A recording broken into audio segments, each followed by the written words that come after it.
Paunawa, ang lahat ng nakapaloob sa kwentong ito, ay pawangkathang isip lamang, at hindi tunay na nangyari. Salamat po.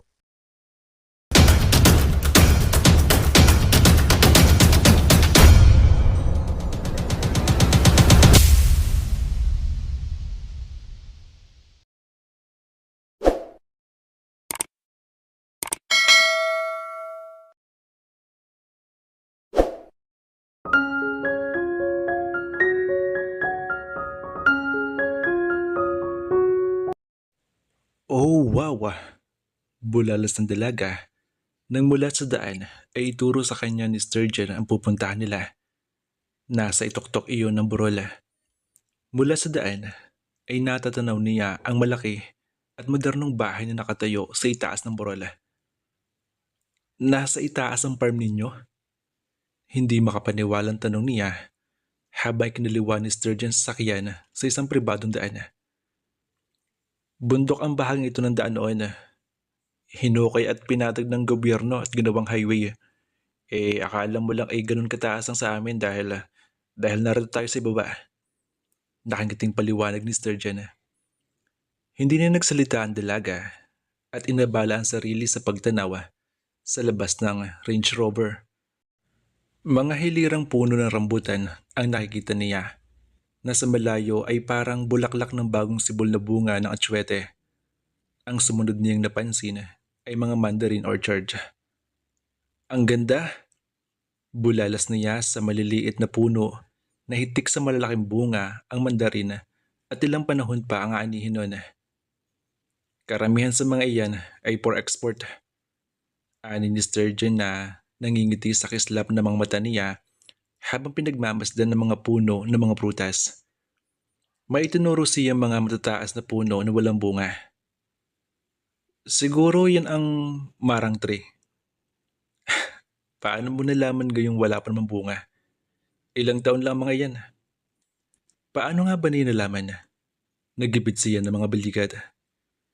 May nakita marahil akong puno na marang na may bunga sa dinadaanan natin. Ang pinakalohikong eksplanasyon na sabi niya. Hindi na ako may busi Sturgeon. Hindi nagtagal ay pinarada na nito ang sasakyan sa harap ng malaking bahay na walang bakod. May iilang sasakyan din siyang napunang nakaparada. Tulad ng dapat asahan ay may mga matatandang puno na nakapaligid na napangyari upang halos hindi matanaw ang araw at napangyaring maging malamig ang klima. Nagrayot ang mga bulaklak sa paligid, iba't ibang uri ng kulay. May ilang lamesang nasa lona. Tatlo sa mga ito ay okupado na at nasa kanila ang mga mata. At sa dako pa roon ay may natatanaw siyang mga naglilitsyon. Ang sabi mo simpleng pampamilyang handaan lang to. Ako sa niya sa binata. Ang daming mesa nakapaligid ah. Isang mahinang tawa ang pinakawala ni Sturgeon. Ganito dito sa probinsya, Cassandra. Minsan ay may mga dumarating na hindi inaasahan. Kaya yung ibang mesa ay nakareserba para doon. Kaya relax ka lang. Bakit nga ba siya ninenervyos? Gayang sanay siya sa mga itong uri ng pagtitipon. Kung tutuusin, mas malalaki pa nga kaysa rito. Kung may sinasabi sa buhay ang pamilya ni Sturgeon, sa maginhawang paraan rin naman siya pinalaki at pinalayo ng mga magulang. Kahit na nga ba, hindi marahil kasing yaman ng pamilya ng mga Puentibilya. Isang nakangiting babae na marahil ay nasa mid-40s nito ang nakangiting sumalubong sa kanila. Ito si Mama, bulong ni Sturgeon sa kanya. Mabutit nandito ka na iho.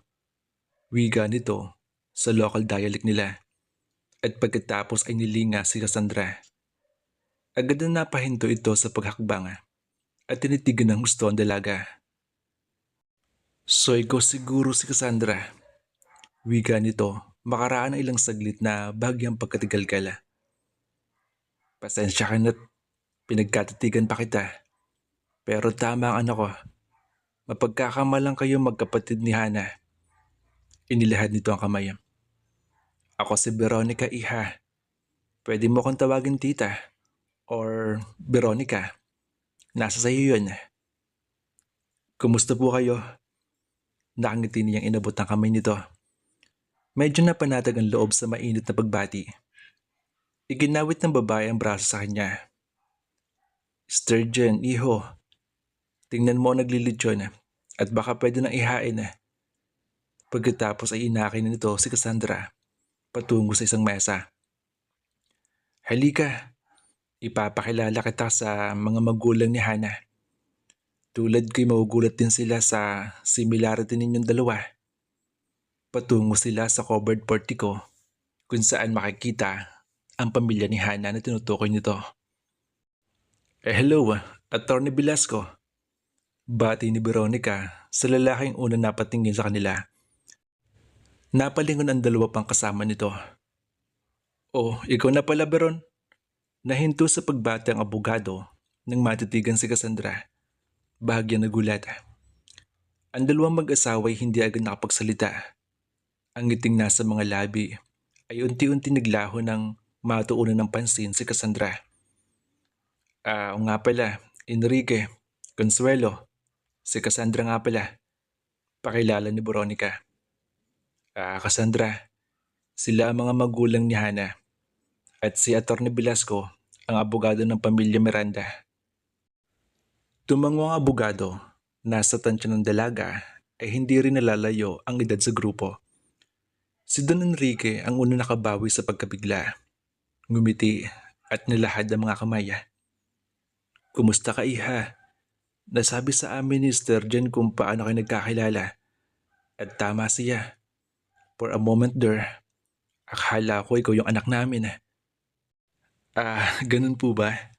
Ngayon kayo na po nagsabi na nakamukha ko nga po si Hana. Paniniwala ako na ho si Sturgeon. Pabiro niyang sagot upang maalis ang naramdamang tensyon niya. Magandang lalaki si Don Enrique. Bagamat sa tansya niya ay siya ang pinakamatanda sa magkakasama sa humigit kumulang edad sa 50. Nag-aalangang ibinaling niya ang mga paningin kay Doña Consuelo na nanatiling hindi kumikibo. She must be a couple of years younger kaysa sa mama ni Sturgeon. Ang matiim ang pagkakatitig nito sa kanya. Kumusta po kayo, ma'am? Saka palang tila natauhan si Doña Consuelo at nag-alis ng bara ng lalamunan. Humakbang at lumapit sa dalaga. Itinaas ang kamay at banayad na hinaplos ang thumb finger ng dalawang munting nunal sa may tagilirang baba niya. Buhay na buhay, anas nito. Pero hindi lumalaki. Tumikhim si Cassandra. Napangiti siya. Bahagyan na bigla sa nadamang haplos ng matandang babae sa kanyang nunala. Tulad din na ginawa ni Sturgeon sa kanya sa hilltop noon. Hindi nga po. Bata pa lang po ako ganyan ako kalaki yan. Sagot niya. Ibinaba ng matandang babae ang kamay at muli siyang hinagod ng tingin. Ngumiti ito sa kanya. Hindi. Hindi kita pinagkakamalang si Anahiya. Wika nito na umiling ng bahagya. Sa biglang tingin ay may mga physical features kang tulad na sa kanya. Kaya marahil akala ng mga ito'y kamukha mo siya. Nasyak lang ako dahil may sumagi sa isip ko nung makita kita. And of course, natutuwa lang ako sa nunal mo. Hindi ganyan nunal ni Hana. Tumikhim si Atty. Velasco. Tama ka, Consuelo. Sa biglang tingin lang magkamukha ang dalawa. At saka nagkataon lang siguro na magkapareho ang nunal sa baba. Sa sandaling iyon ay lumapit si Sturgeon. Hindi pa ba naiilang sa inyo ang bisita natin? Biro nito at inakbayan ng ina. Luto na ma at pinahain ko na po. Siya, maiwan ko na muna kayo at aasikasuhin ko ang pagkain. At heto na pala ang kumaring Marita at si paring Efren. Wika nito na natuon ng pansin sa mga bagong dating. Si Doña Consuelo ay hinawakan na sa braso si Cassandra. Halika, iha, samahan mo na kami. Inakay siya nito sa isang mesa sa loob mismo ng portiko. Pwede mo bang sabihin ang buhay mo Or pwede ka ba magkwento tungkol sa sarili mo, sa pamilya mo?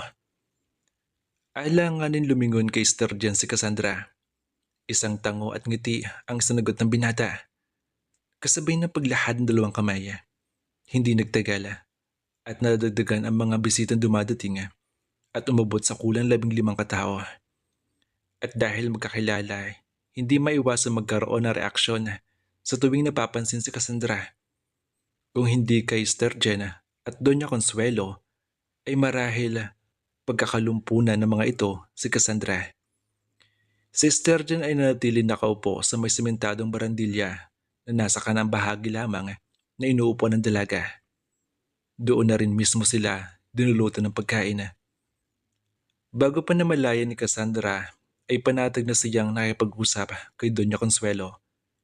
Si Don Enrique na nakatayo sa di kalayuan ay sumasali sa usapan paminsan-minsan. Subalit, muli rin itong ipinagpapatuloy ang pakipag-usap sa abogado tungkol sa sariling anak na hindi man lang kumukontak kung nasaan ito. Nasulyapan ni Cassandra ang lungkot at pag-aalala sa mukha ng matandang lalaki. Ikinalulungkot ko ang nangyari sa iyong mama, iha. Ani ni Doña Consuelo na nagbabali ng tingin niya rito. Nasa periodiko kung ilang araw na iyon. Hindi ko nga akalain na makakatagpo at makikilala ko ang anak nila. At tama ang ginawa mong magpabakasyon dito sa Davao. Upang kahit papaano ay makalimot ka. Tumango ang dalaga. Muli ay nadama niyang hapdi at lungkot sa pagkawala ng ina. Hindi sinasadyang napatingin kay Sturgeon na ang mga matay nakapako na yata sa kanya. At alam niyang nahuhulaan nitong hindi niya gustong sabihin ang tungkol sa nangyari sa mama niya. Subalit, nagtanong ang matandang babae at kailangan niyang sumagot. So, ang mga magulang mo ay mag-aalahas? Patuloy na Doña Consuelo at muli siyang tumungo. So ikaw pala ay lumaki at nagkaisip na ordinaryo na lang sa paningin ang brilyante at ginto at ibang mahalagang bato, iha. Pagkatapos ay tinitigan nito ang kamay ng dalaga. Kahit na mag-aalahas sa mga magulang mo, hindi makikitaan sa'yo dahil wala ka man suot na alahas. Maliban di yan sa singsing sa suot mo. Inabad nito ang kamay niya at sinipat ang daliri. Sa magkabilang bahagi ng singsing ay mumunting diamonds. Pagkatapos ay natuunan ng pansin ang choker niyang katerno ng singsing. Maganda. Gusto ko yan choker at siyang pendant. Simple lang, bagay sa'yo. Salamat po. Hindi niya mayuyuko ang choker, kaya din naman ang daliri. Ibinigay po ito sa akin ng mga magulang ko. Regalo po sa akin nung nag-18 ako. Sumandal sa sandalan ang matandang babae. Muli siyang hinagod ng tingin. So, pagkatapos ng bakasyon mo, ano ang plano mo? Ipagpapatuloy mo ba ang negosyong naiwan ng mga magulang mo? Hindi basta gumagawa lang na mapag-uusapan ang paraan ng pagtatanong ng matandang babae sa pandinig ni Cassandra. Natitiyak niyang naroon ang tunay na interes sa tinig nito. Siguro namimiss na nito ang anak nito at marahil ay nalilimutan nito sa sandali ang suliranin kung nasaan ngayon ang anak sa pamamagitan ng pakipag-usap sa kanya. Hindi niya gustong ilahad ang sariling buhay sa harap ng ibang tao at sa mismong pandinig ni Sturgeon, nasa tansya niya ay pinakikinggan ng bawat isasagot niya. Subalit hindi niya magawang baliwalain ang matandang babae. May alam po akong konti sa pag-uri ng mga bato. Pero hanggang dun lang po. Hindi naman po ako tinuturuan o ini-encourage ng mga magulang ko na matutunan ng bagay na ito. Nagsalubong ang kilay ng matandang babae. Aha? Bakit naman? Nagtatakang tanong nito. Jewelry is a very good business. Kahit na risky ito. Pero lahat naman ng negosyo ay may kanya-kanyang risky. Napasingap siya at muli ay kailangan niyang sumugot. Ginusto ko pong matutunan ang negosyong kinamulatan ko. Pero nakita ng mga magulang ko ang hilig ko sa pagpipinta. At gusto nilang yun ang pag-aralan ko po. Pagpipinta? Bulalas na matandang babae at muling nagbuka ng bibig upang magsalita nang mula sa gate ng bahay ay may kutseng pumasok at kung sa paano nilang ipinarada ang sasakyan hindi nagtagal ay lumabas ang sakay niyon. Hi everybody! Nakatawag bati nito. Nilapitan si Veronica at hinalikan sa pisngi. Happy birthday tita! Siguro inisip mo na kinalimutan ko na ang birthday mo. Asan nga pala Sturgeon tita? At hindi pa man nakasagot ang tinatanong ay natanong na nito ang hinahanap at ang mga magulang sa portiko. Hello papa! Mama! At sa mabilis na mga hakbang ay lumapit ito sa ama. Dalawang kamay naghihintay dito at mahigpit na niyakap ni Enrique ang anak. Kumabala si Hana at mabilis na lumapit kay Sturgeon at maring hinagkan sa mga labi ang binata. Umiwas ng tingin si Cassandra. Hello gorgeous, namiss mo ba ako? Tanong nito kay Sturgeon. Ano bang sabi ko sa inyo panyero? Susulpot si Hana anumang oras. Si Atty. Velasco nagsabi noon. Dinala sa bibig ang hawak na wine goblet at ngumiti. Sinulya pa ng bailalim ang bagong dating. Muli nagsalita si Enrique. Pinag-alala mo kami Hana. Nasa tinig na matanda ang relief. Pero naroon din ang akusasyon. Mahigit 1 linggo kang hindi man lang tumatawag. Saan ka ba nang galing ha? Pa, big girl na ako ngayon. Hindi mo na kailangan mag-alala sa akin sa lahat ng pagkakataon. Nasulya pa nito si Atty. Velasco. Hello attorney. Pagkatapos ay binaba ang tingin sa kinaupuan ng ina. Hi ma. Humakbang ito upang humalik sa ina ng mahinto. Natuon ang paningin kay Cassandra. Nakita ni Cassandra ang pagkamangha sa mukha ng bagong dating. Pagkatapos ay nahalinhan ng kalituhan. Teka, sino siya? Nagtatanong ang mga mata nito at huminto kay Atty. Velasco ang tingin noon at nagtagal doon ng ilang sandali. Pagkatapos ay muling ibinalik kay Cassandra. Si Cassandra ay hindi maiwasang hindi suriin ang tingin ang sopistikadang babae sa harap niya. In black tights leggings at red long sleeves body hugger. She covered from her neck to her soul. Pero sa tansya ng dalaga ay nagsisilbi lamang provocation ang suot nito. The tights and the body hugger outline the Batulus body. Pero tulad niya, maputi si Hana. At tama si Sturgeon. Mataas siya ng 2 pulgada kay Hana na nasa 5 foot 3 inches. Maiksila ng kaunti ang buhok nito sa kanya na lampas balikat. Mamula-mula ang buhok na alam niyang bleach at sa kanya ay natural na light brown. Ang mga mata nito ay light brown with thick dark brown na lashes na mapagkakamalang itim sa malayo. Matangos din ang ilong nito tulad ng sa kanya. Though ang kanya ay tunay. Ang mata ni Cassandra at ang ilong nito ang kanyang best asset. And of course, there's the controversial twin mole.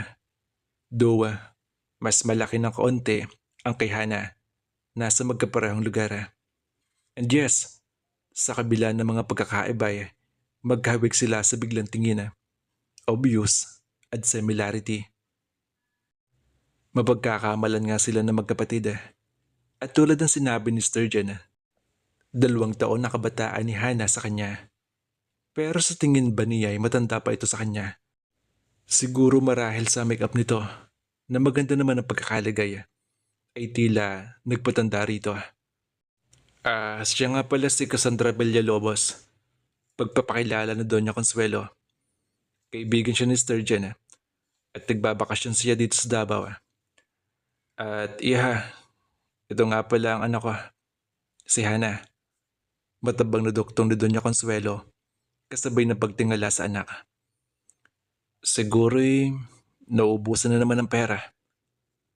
Nakita niya ang sandaling pagdilim ng mga mata ni Hana na agad ding nawala.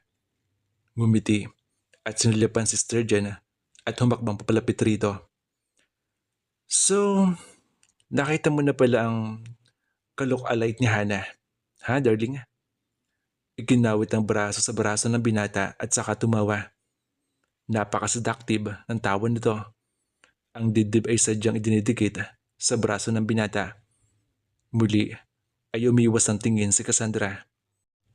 Kung ang ginagawa nito'y nakaya niyang gawin kay Luis, hindi siya palalampasin ng ex-boyfriend. Natural lang kung tutuusin para sa mag-boyfriend. Hindi naman siya gaanong kakonserbative, pero nakapagtatakang hindi niya nagawang ang ganong uri ng lambing. Isa sa mga ipinipintas ng dating kasintahan sa kanya ay ang paglalambing na ganyan na hindi naman niya kayang gawin. Naapektuhan ba si Sturgeon sa pagiging brace ni Hana? Bahagya niya ipinilig ang ulo. Ano ang pakialam niya? In the first place, ay wala naman dapat siyang gawin sa mga ganun tao.